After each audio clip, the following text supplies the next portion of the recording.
Un chien sur la plage et aucun maître à l'horizon, c'est la hantise de ces protecteurs des tortues marines. C'est avec consternation que Lucille constate qu'une fois de plus, des bébés tortues ont été attaqués par des chiens. La plupart de ces animaux sont divagants, ils ont un propriétaire, contrairement aux chiens errants. C'est un des problèmes majeurs, c'est vraiment un réel problème. Il y a quelques chiens divagants, il y a peut-être une dizaine de chiens, pas plus, mais qui sont là quotidiennement, qui déterrent de nombreux nids, qui déterrent des émergences, qui décapitent les bébés. Et cette année, on a eu un souci supplémentaire, on a eu 11 tortues adultes olivâtres décapitées par des chiens. Tous les matins, cette association collecte des données, le nombre de pontes de tortues, le nombre de nids attaqués par les chiens, des données transmises à la police de l'environnement et à la communauté d'agglomération du centre littoral, car l'agglo a pris le problème à bras le corps.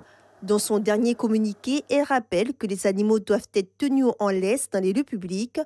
En cas de non-respect, le propriétaire risque de fortes amendes, pouvant aller jusqu'à l'emprisonnement. Alors, les tortues marines sont des espèces protégées.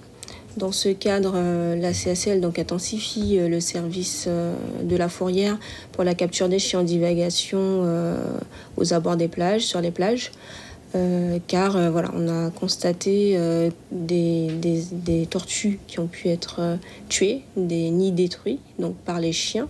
C'est sur la plage qu'on retrouve la fourrière. Elle capture les chiens en divagation. Elle est toujours escortée par la police municipale, car le travail de la fourrière ne se limite pas forcément qu'à la plage. En règle générale, les chiens, on ne les attrape pas sur la plage. On les suit jusqu'à ce qu'on retrouve le propriétaire. Donc effectivement, c'est un peu une petite enquête. En 15 jours, on a eu 12 tortues de tuées. Donc au départ, l'ONCFS pensait que c'était du braconnage et on s'est rendu compte que c'était des chiens. Donc on a planqué pendant 4 jours à partir de 4 heures du matin pour essayer de repérer les chiens, savoir d'où ils sortaient. Et effectivement, c'était une personne qui était partie en vacances, qui avait laissé ses chiens en garde chez elle et les chiens sortaient toutes les nuits, allaient égorger, attaquer les tortues olivâtres. Les chiens errants sont une menace aussi bien pour les passants que pour les tortues marines. Le propriétaire qui laisse divaguer son chien peut être puni d'une amende de 150 €. Il devra également s'acquitter des frais de fourrière pour récupérer son animal.